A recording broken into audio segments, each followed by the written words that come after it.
Welcome to Democracy Now!, democracynow.org, the War and Peace Report. I'm Amy Goodman. The Iowa caucuses saw an upset victory for Republican Senator Ted Cruz over frontrunner Donald Trump, while a virtual tie between Hillary Clinton and rival Bernie Sanders. The latest returns show Clinton leading Sanders by less than half a percentage point, a result that would split Iowa's delegate votes for the Democratic nomination. Addressing supporters, Sanders said Iowa has begun a political revolution. I think the people of Iowa have sent a very profound message to the political establishment, to the economic establishment, and, by the way, to the media establishment. The powers that be, Wall Street with their endless supply of money, corporate America, the large campaign donors, are so powerful that no president can do what has to be done alone. And that is why what Iowa has begun tonight is a political revolution. Sanders was able to catch up with Clinton in Iowa despite polls once showing him 40 points behind. There were a number of coin tosses when there were unequal delegates to divide between Clinton and Bernie Sanders, and each one Clinton won. If Sanders had won those coin tosses, he would have won. On the Republican side, Ted Cruz upset Donald Trump with the help of a strong evangelical turnout. Cruz called his win a victory for the grassroots. Tonight is a victory for the grassroots.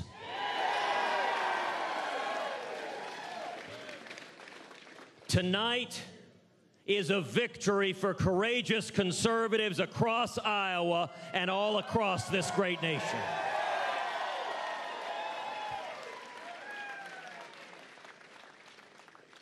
Tonight, the state of Iowa has spoken. Marco Rubio came in a close third after Trump, but Ted Cruz won. We'll have more on Iowa after headlines. The World Health Organization has declared the Zika virus an international public health emergency. While the virus itself is usually not life-threatening, it appears to be linked to microcephaly, which causes babies to be born with abnormally small heads. Microcephaly also causes a host of other problems, including seizures, developmental delays, hearing loss, and vision problems. The World Health Organization says the Zika virus is, quote, spreading explosively, and that up to 4 million people in the Americas could be infected by the end of the year. WHO Director General Dr. Margaret Chan spoke out at a news conference in Geneva.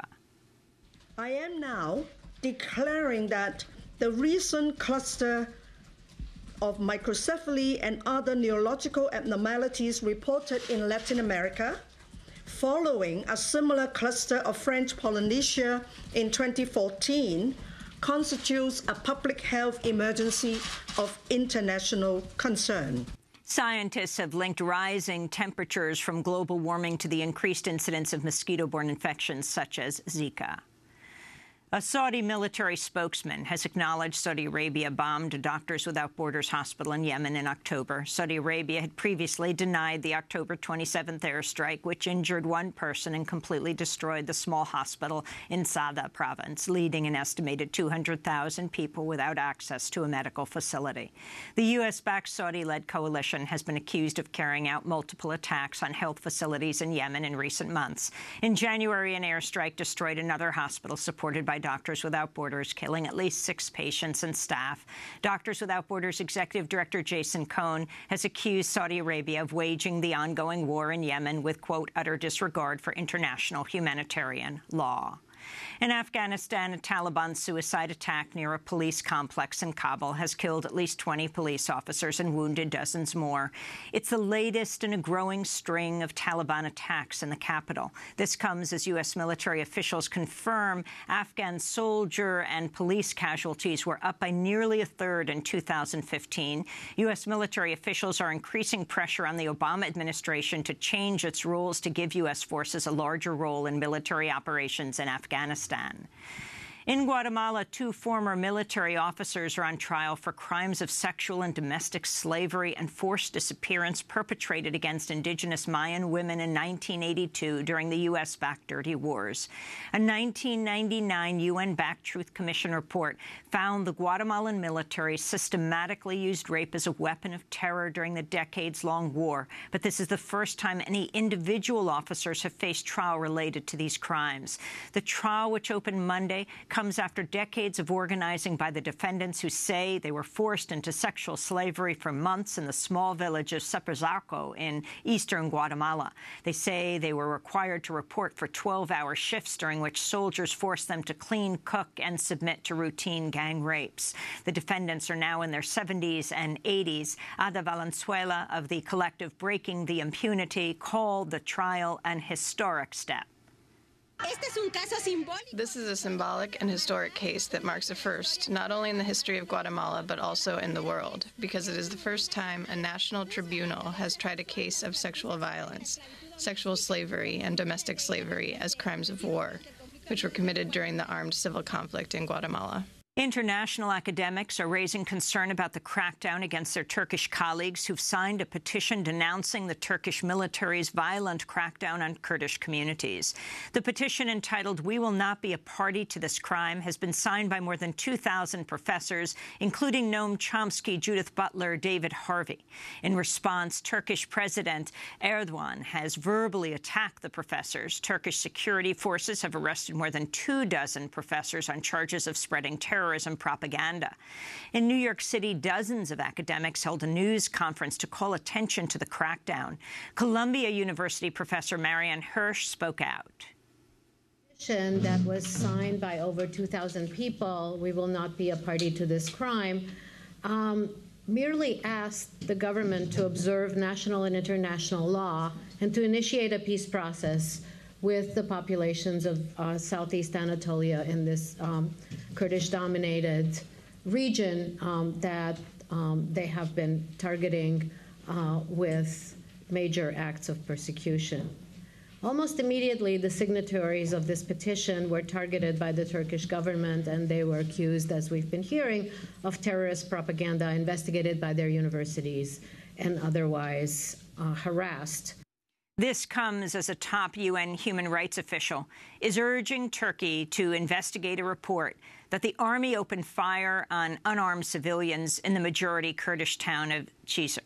The shooting was captured on film by Turkish journalist Refik Tekin. The video appears to show security forces shooting at a group of unarmed people, some of whom are carrying white flags. At least 2 people were said to be killed. The journalist is now facing arrest on charges of belonging to a terrorist organization. A United Nations working group says the United States should consider reparations to African Americans whose ancestors were enslaved as part of the transatlantic slave trade. The UN working group of experts on people of African descent released its recommendations after spending a week meeting with African Americans across the United States, including in Baltimore, Chicago, New York City, D.C., and Jackson, Mississippi.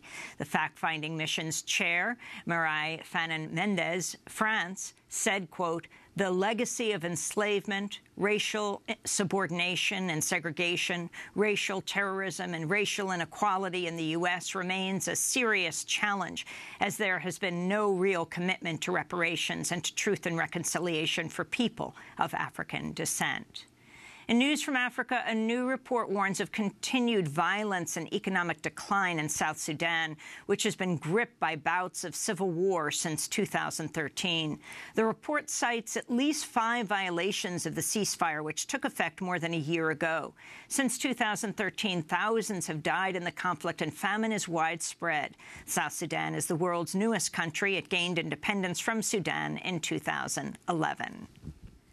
In India, the Supreme Court has begun hearings in a case that could strike down a colonial-era law that criminalizes sex between gay, lesbian, and transgender adults. The law, known as Section 377, was ruled unconstitutional in 2009, but it was reinstated in 2013. Hundreds of people report being arrested under the law. Activists also say there's been a surge of attacks against gay, lesbian, and transgender people since the law was reinstated.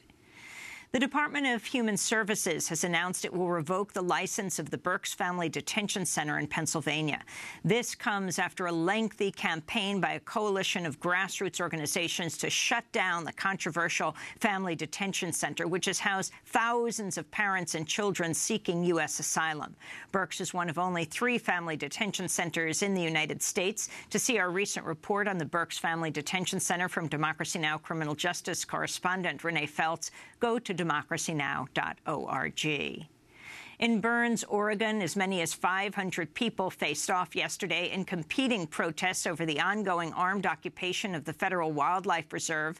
On January 2nd, a right-wing anti-government militia took over the wildlife refuge in support of 2 ranchers sentenced to prison for setting fires that burned federal land. The ranchers later turned themselves into authorities, but militia members continued their occupation despite the protest of local residents.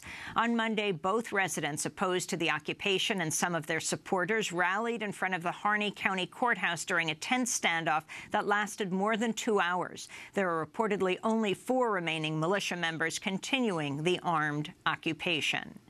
In Kansas, a U.S. military veteran is fighting to regain custody of 5 of his children after Kansas took them into child custody last year over his use of medical marijuana. Raymond Schwab says he treats his PTSD and chronic pain with homemade cannabis butter.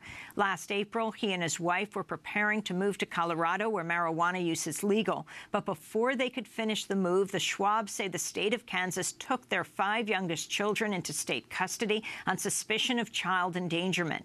Even though the state later found these allegations to be unsubstantiated, Schwab says Kansas is requiring him to provide 4 months of drug-free urine tests to get his children back.